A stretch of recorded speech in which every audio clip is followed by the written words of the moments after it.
Hola, continuamos con la charla número 5. En esta ocasión vamos a hablar de un sonorense, Adolfo de la Huerta. Su nombre completo era Felipe Adolfo de la Huerta Marcor, originario del puerto de Guaymas.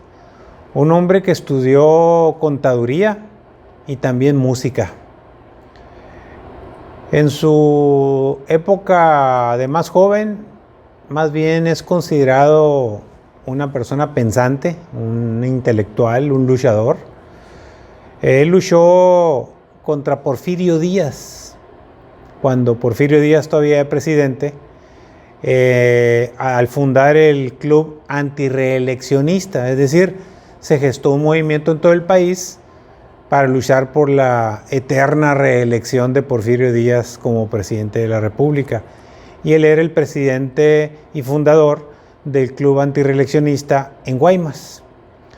También fue diputado local, y cuando Carranza llega al poder presidencial, pero por la vía del ejército constitucionalista la primera vez, Adolfo de la Huerta fue invitado como oficial mayor de lo que hoy es la Secretaría de Gobernación. Le llamaban Ministerio del Interior en aquel entonces. Posteriormente fue gobernador provisional del estado de Sonora y también senador. Más adelante tuvo la oportunidad de ser gobernador constitucional del estado de Sonora por un periodo muy corto, casi un año. En el argot político muchos le dicen el relevista, ya que casi todos sus cargos fueron muy cortos. Como presidente de la República tan solo duró 6 meses y ahorita explico por qué. Como gobernador, ya les dije, casi un año, gobernador provisional unos meses, en sus principales cargos siempre unos meses. Se dice que era un tipo muy polémico, que era muy inteligente, pero muy rebelde. Muy rebelde, no sé a quién me recuerda, pero sí es un tipo conflictivo. Es un tipo considerado desleal, porque se le reveló inclusive al presidente de la República, quien le había dado las oportunidades. Como dato curioso, en su carrera política como gobernador, cuando él se va desde Hermosillo a tomar protesta como presidente de México, le deja la gubernatura a Plutarco Elías Calles como gobernador de Sonora. Y cuando deja su responsabilidad, él tiene una actividad básicamente intelectual, y déjenme decirle por qué. Porque él junto con Plutarco Elías Calles firman, o sea, redactan, de hecho a él se le atribuye ser el ideólogo del Plan de Agua Prieta. El Plan de Agua Prieta, ya habíamos dicho en la charla anterior, que es mediante la cual los sonorenses desconocen al presidente Carranza como presidente de los Estados Unidos mexicanos por el solo hecho de no apoyar a Álvaro Obregón como su sucesor en la presidencia de la República. Es decir, la política, la grilla, las intrigas, los planes, todo ese tipo de cosas siempre han existido en México. Son parte de la naturaleza del sistema político mexicano. Por eso es importante a veces platicarlos, comentarlos, tomarlos en cuenta, porque curiosamente la historia una y otra vez se vuelve a repetir. El caso de Adolfo de la Huerta es muy curioso porque finalmente cuando fue gobernador, aunque fue por un tiempo muy corto, como les digo, de casi un año, fue combativo. Como era muy conflictivo, muy rebelde, muy picudo, en esta ocasión pues tenía razón. Él se opuso a que el gobierno federal declarara que las aguas del río Sonora eran propiedad de la Federación y no del Estado.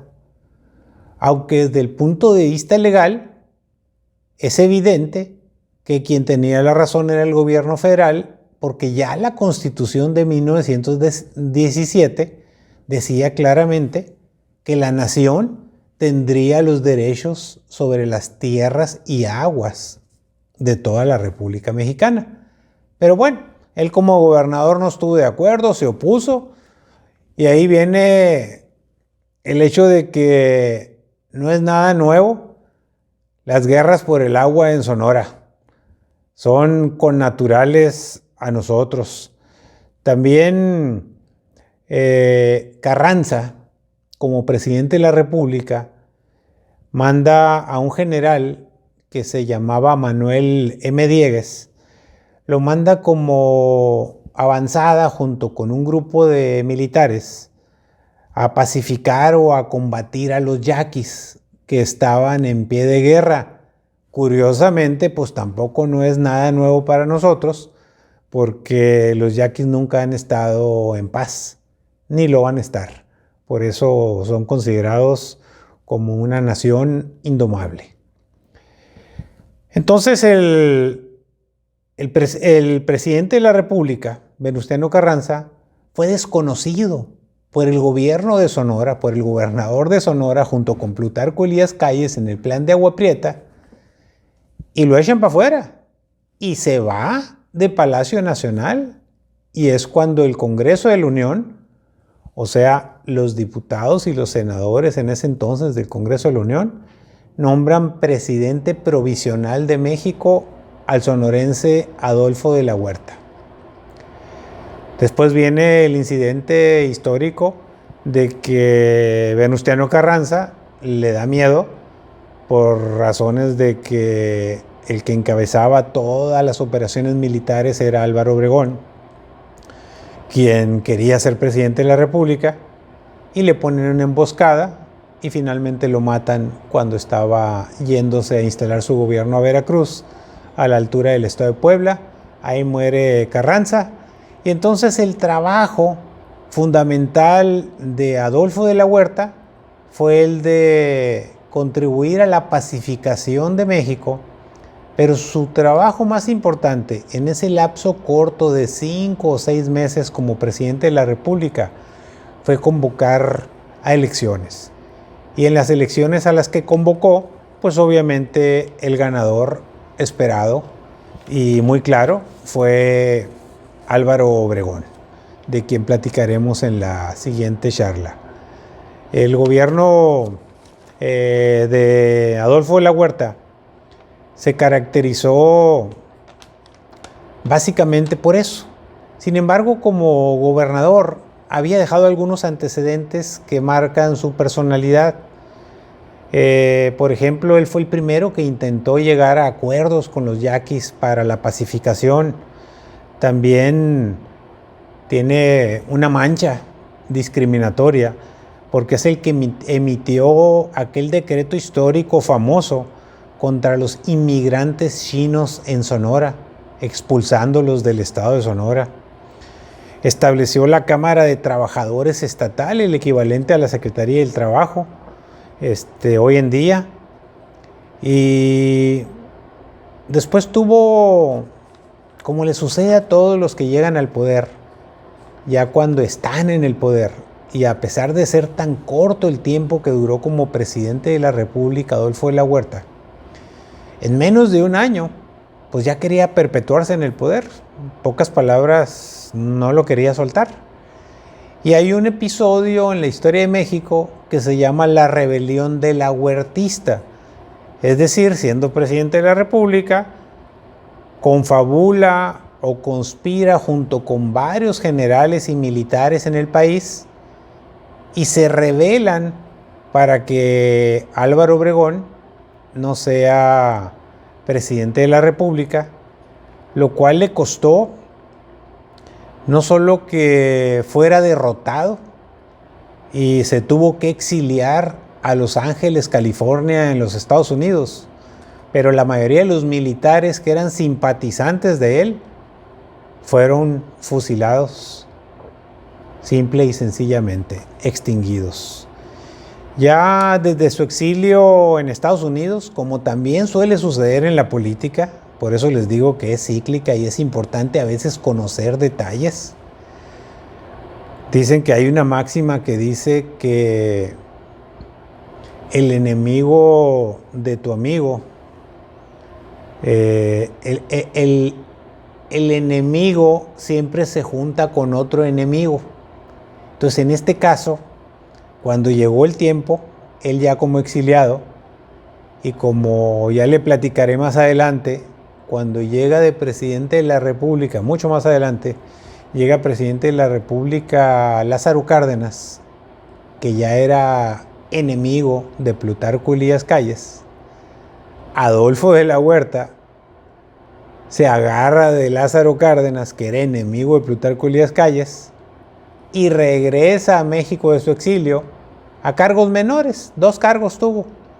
Uno como algo así como coordinador o inspector general de todos los consulados de México en los Estados Unidos, porque él vivía allá en Estados Unidos. Y finalmente vuelve a México con un cargo de poca monta, de bajo nivel, ya que era director de pensiones de jubilación civil del gobierno de la República con Lázaro Cárdenas. Esa es la historia de Adolfo de la Huerta, Marcor, quien no pasó a mayores, porque pues no era un militar consumado, no era un héroe revolucionario, era muy conflictivo y pagó muy caro su intento, su pretensión de perpetuarse en el poder, a pesar de no haber luchado en la Revolución Mexicana con las armas. Ya le platicaré en nuestra siguiente charla del siguiente presidente de los Estados Unidos mexicanos, otro sonorense,